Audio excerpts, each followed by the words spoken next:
And now, ladies and gentlemen, could I have the very best of order, please, for the next 28 minutes? That means no general fidgeting, with special focus on keeping those hands still.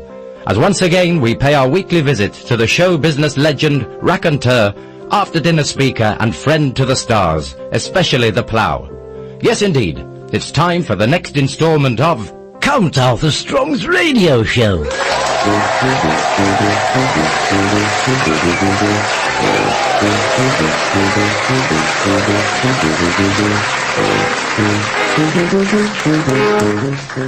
And so, now that you've heard what I'm saying to you, I feel sure that having witnessed in action my methods and techniques I employ, that you will all put it all into practice and become high achievers in your chosen fields, just like I proved you can do with the way I deport and conduct myself at all times. Remember, there's no such thing as a negative thought, only negative people thinking them. And if you ever find yourself slipping back into your old habits, I want you to look yourself straight in the eye, in the mirror, obviously, otherwise you'll have problems doing it. Unless you're cross-eyed, of course, then you're just one of the lucky ones that can look at your eyes without a mirror. Anyway, just look at your reflection and speak out loud for all to hear your personal mantra I've given you. I can, I must, no, it's not that. I will, I must, no. Oh, I must improve my, but no, it's not that. I'm going to have that written down on my hand for tonight, I think. So, it's good night and cheerio to you all, etc., etc. All right then, let's have a little listen back to that then. Right, so, push the stop button. Now, where's rewind? Play, fufford. What's fufford? Oh, here we are, rewind. And press play. Well, I don't know what to say now. What shall I say? Well, I don't know what to say. Hey, that's not me. I got some new shoes. Shall I say about them? I went to the sale at Dulcis and I got... What the bloody hell's going on? Where's my speech? I don't really sound like that, do I? No, and I bloody don't neither, sir. That's two of us. How can you tell if it's on or not? You see that red light? That comes on when it's recording. It's amazing, isn't it? If you went back to prehistoric times, they wouldn't believe it. They'd look at you as if you were mad if you showed them this. But of course they would. They didn't have electric then. It was all gas mantles. I'll take that back when I go out to buy my meat. And I'll be looking for compensation. My closing speech for tonight gone for a Burton.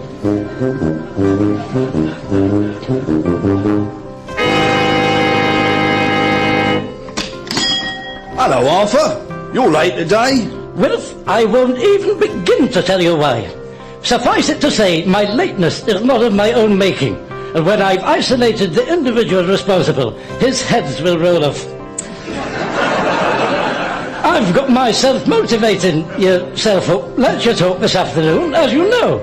I've still got to get the dunce's hats from the fancy dress shop yet. Dunce's hats? Oh yes, it's a new thing I'm trying. They call it reverse philately.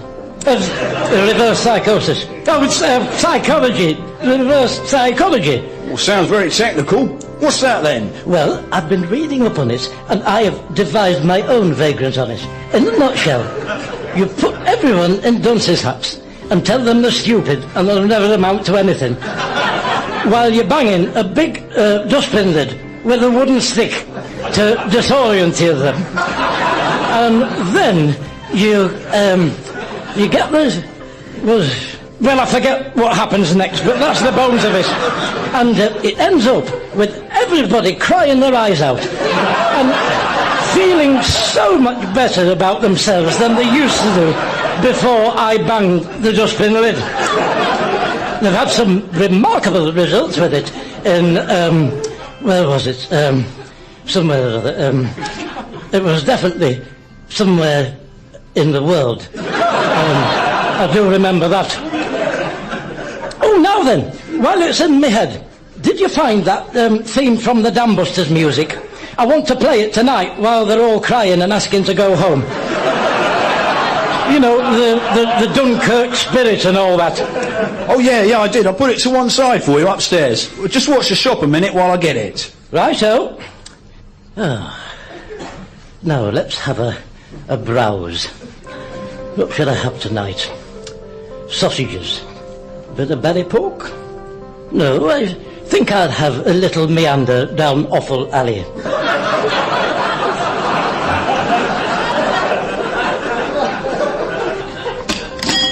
Oh, hello. Good evening. Afternoon. Oh, sod it. Morning. Good morning. Oh, it's a lovely day, isn't it? Is it? Where is he, then? He's upstairs getting the Dam Busters. Oh, our Sheila's lad's a plumber if he needs someone. What are you talking about? He doesn't need a plumber.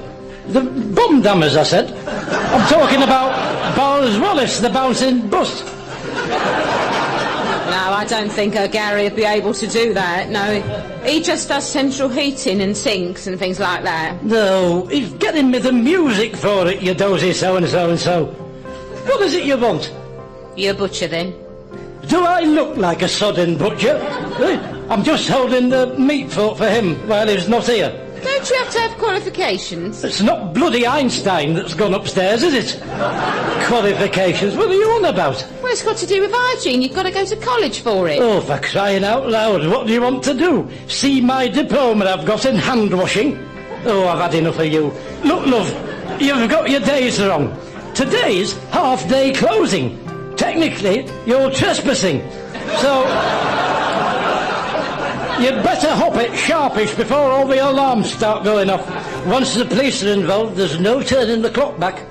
Come back tomorrow. What day is it today, then? That's right, there's the door. Come on, no malingering. Straight home now. Dear me, you get some right idiots coming out. I think we'll have that closed sign up. Well, who's that, Arthur? A customer? Oh, a complete time waster. Not the slightest intention of buying anything. No real interest in meat at all. I don't know how you put up with it, Wilf, on a daily basis. Well, anyway, there you are. There's your Dam Busters. Good. Right then. Has any of your offal been reduced yet? Well, it's a bit early yet, Arthur. If I do cut any prices, it's usually after 5, really. All right. Tell you what then. Bag me up £half a pound of kidneys and I'll be back in and pay for them at 5:30. That way, I get them cut price and I'm helping you out, aren't I? Taking them off your hands when you just probably end up flushing them down the toilet anyway. Oh, it's all about give and take, isn't it, Wilf?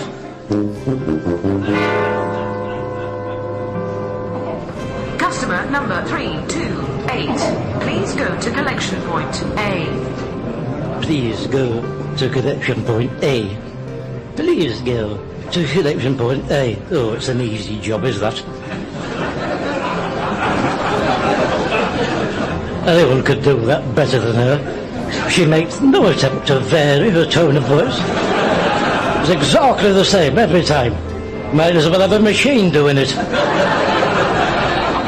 Come to collection point A.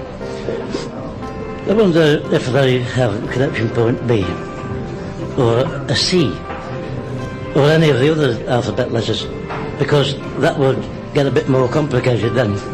Oh yes, you'd be earning your money if they did. Collection point B. Come to collection point B. A, B, C, D, G, F. What? A, B, C, D, G, F, E. A, C, D, G, F, E. No, that's not right. A, D, G. No, idiot. A, B, G, C, D, E.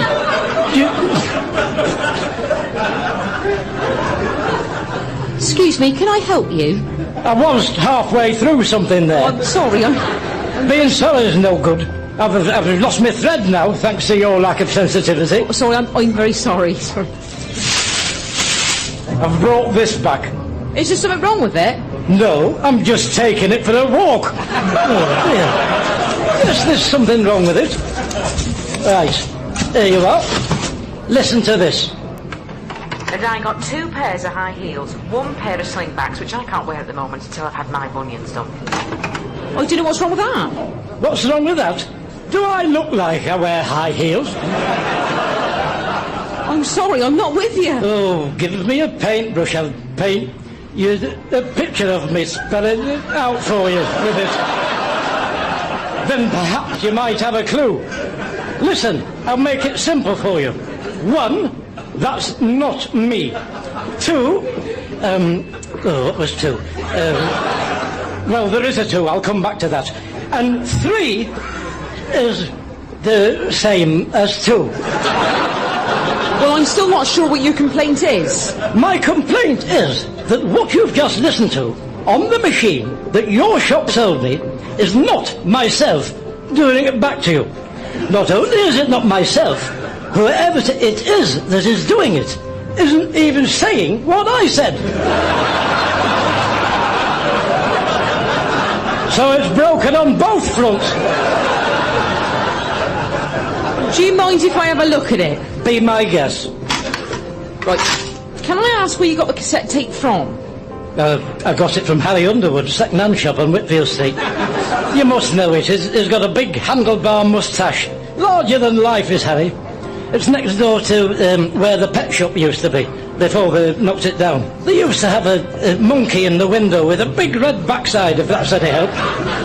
This is a very old used cassette tape. That's not you on it. Which it most definitely is not. I've more important things to do than squeeze my bunions into high heels and slingshots, clacking down the street. Then it's obviously a recording of someone else that was on there when you bought the tape. I knew it definitely couldn't be me. I don't talk like that. And I'm not a woman, despite your inferences about high heels. Anyway, listen. I've got to play the theme from the Dam Busters on it later this afternoon. My motivational talk I'm doing. You've probably heard all about it. There's a card up in the post office, and everyone's talking about it. Will it do that without letting me down? As long as you actually have a tape of the Dam Busters, this machine will play it. Well, that's more like it. Now, if you'll excuse me, I think you've taken up quite enough of my time for one day, don't you? Good day.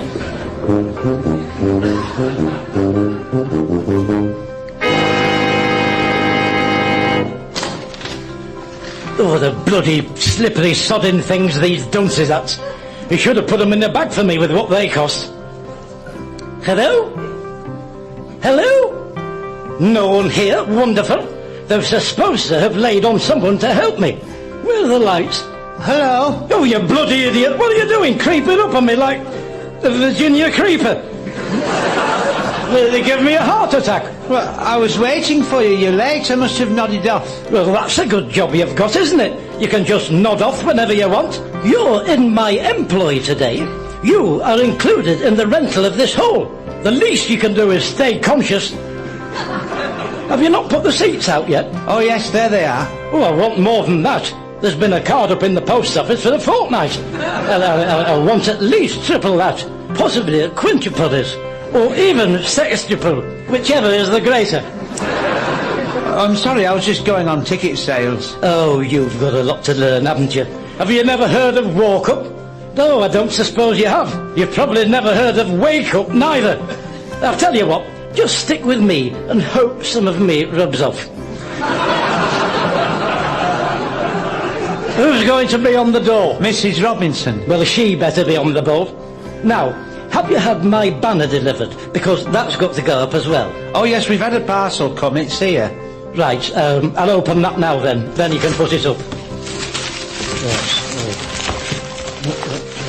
Right, hold the other end of that. Let's have a look. What? What have they given me, the bloody idiots? That's not what I asked for. What does it say? Closing down, everything £1. I can't have that hanging over me sodding head, can I? I like the colour. It's very professional looking. I'm supposed to be motivating everybody up. Hardly makes me look like a successful business model, does it? Everything a sodding pound.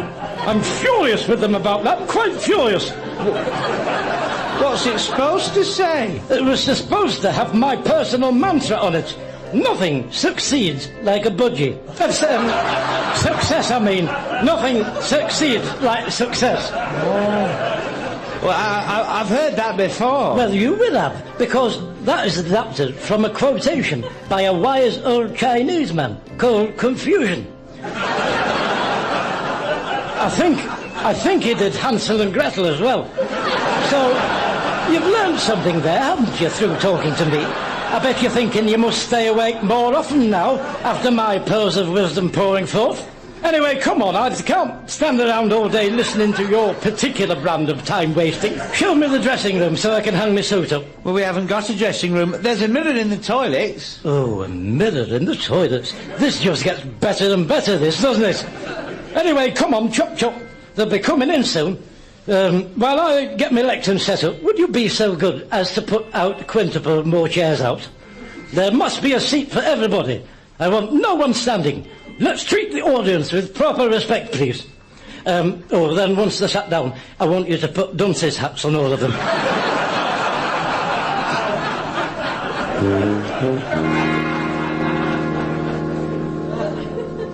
Right, I'll get my makeup on while I've got 2 minutes. Put a little bit of pancake number 5 on. Rub it in. Little black line down the middle of the nose for definition. Lovely. Where's that red pencil? Ah, here it is. Little red dot with it in the corner of my eyes.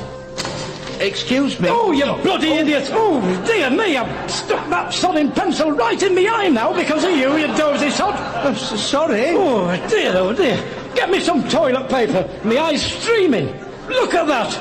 What are you doing, sneaking up on me like that? I've finished the chairs. Wonderful. You've finished the chairs.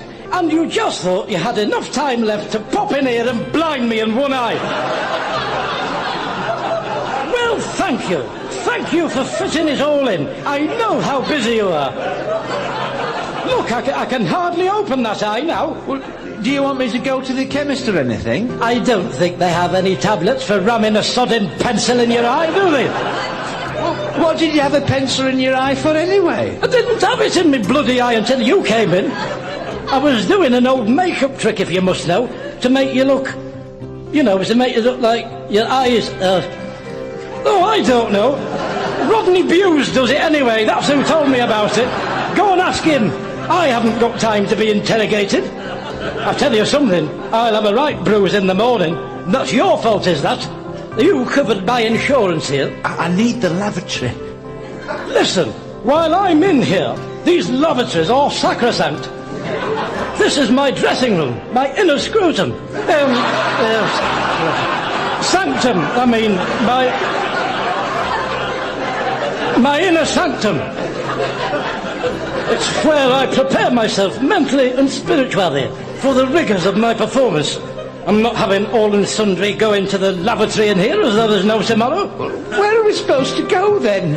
Use your imagination. You shouldn't need me to tell you where to go to a bloot. You're a grown man.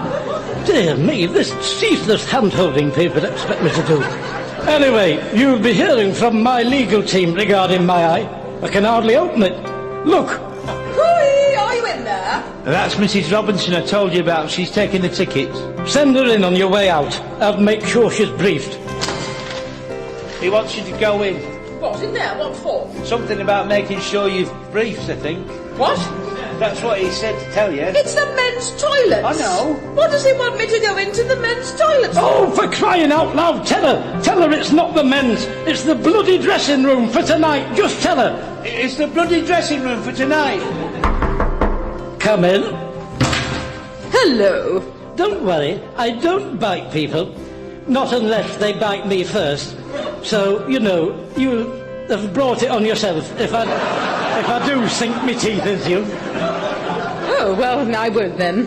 Can you not stand there? Come and stand over here, closer to me. You're in my blind spot there. Oh, you're very domineering, aren't you? I like a domineering man. Look, I want to tell you what duties to perform today. Oh, I've got some duties to perform, have I? You cheeky thing. What? I said you're a cheeky thing, aren't you? What are you on about? Winking at me. Winking at you? I'm not winking at you. Yes, you are. You're doing it now. I'm not bloody winking at you. I've had a red pencil stuck in my sodding eye. That's what that is. Well, I didn't know. You want to be careful with that, sending out the wrong sort of signals. I'm not sending out any bloody signals. What's up with you? I'm in agony here, you know. Hello, what's going on in here? There's nothing going on in here. All right, I get it, mate. Get what? Nod's as good as a wink. Listen, I am not bloody winking. Watch my lip. I am not bloody winking. Okay, whatever you say, Chief. What do you mean, whatever I say? I'll tell you what, I'll leave you to it. I told you it could be misinterpreted. You want to be careful with that winking eye. Oh, just put some socks in it, will you? Listen, you're going to have to introduce me, because there's no other idiot here to do it. I'll write down what I want you to say. Do you think you can manage that? Oh, yes, I do all the amateur dramatics here. I played the lead in Call Me Madam. That doesn't surprise me.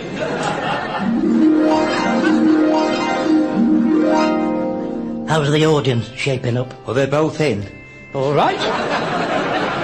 Off you go then, Mrs. Robinson. Ladies and gentlemen, would you now put your hands together, please, and welcome onto the stage the leading motivational... Oh, well, it looks like goo-goo. Leading motivational goo-goo. Guru, you idiot. Motivational guru. I can't read your writing. A motivational guru who's worked and motivated people, including Michael Fish.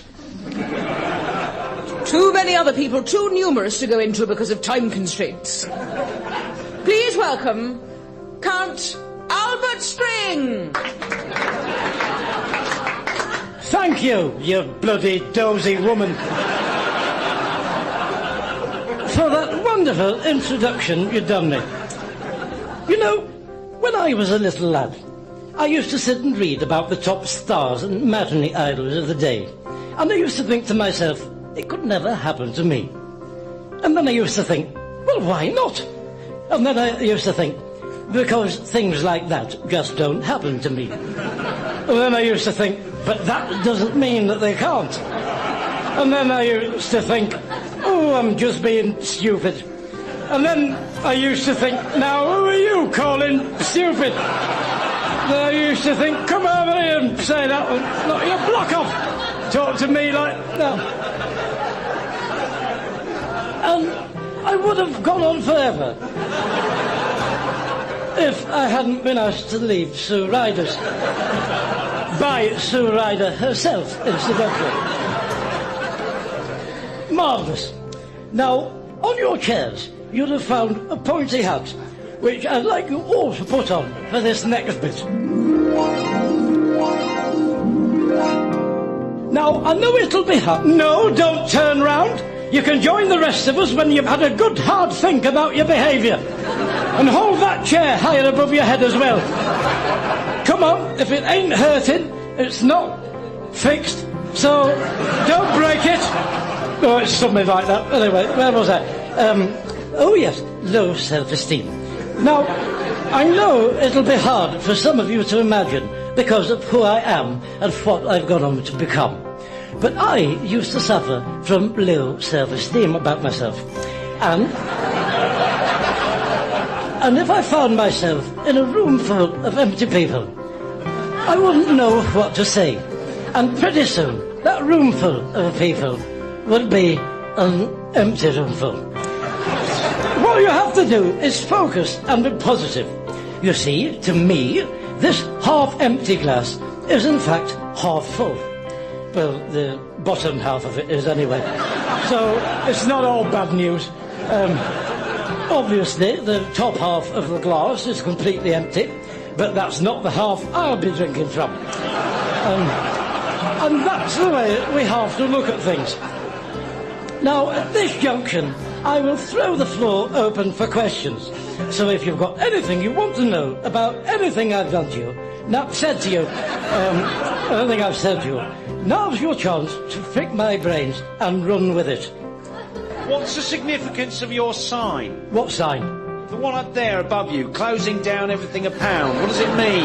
Oh, has he put that up, the lunatic? And why do you keep winking at us? Is it to give us confidence? Oh, for pity's sake.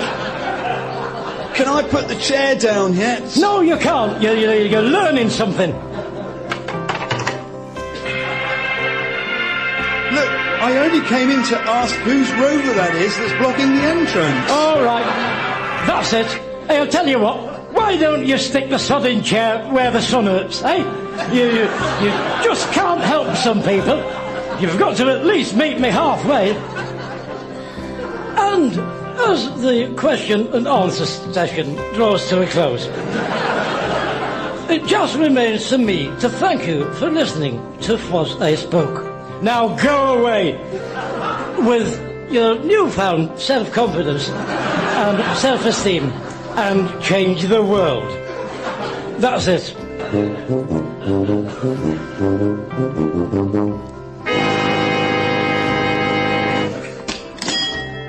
Hello, Arthur.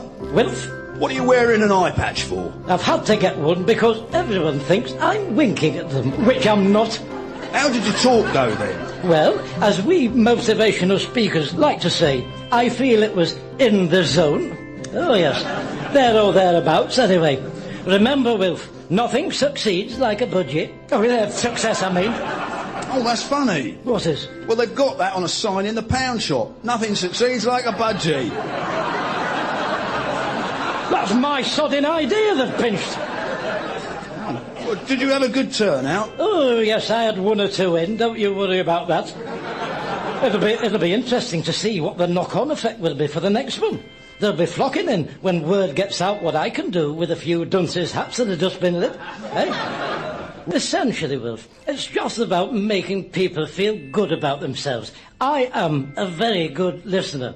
Oh, funny you should mention that, because And listening is not something you can be born with. That's just something you have to learn at birth. And I have always had that, ever since I was born. Well, yeah, that's what I was going to Yes, very interesting. Now, can we please have a bit less of your chin music? And then, perhaps, you can apply yourself to serving me with my cut price offer. Come on, cough up my kidneys.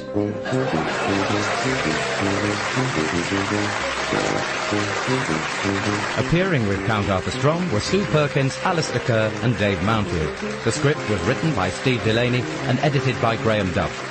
Count Arthur Strong's radio show was recorded live at Comedia Brighton, is produced by John Leonard and Mark Radcliffe, and is a joint Comedia Entertainment and Smooth Operations production.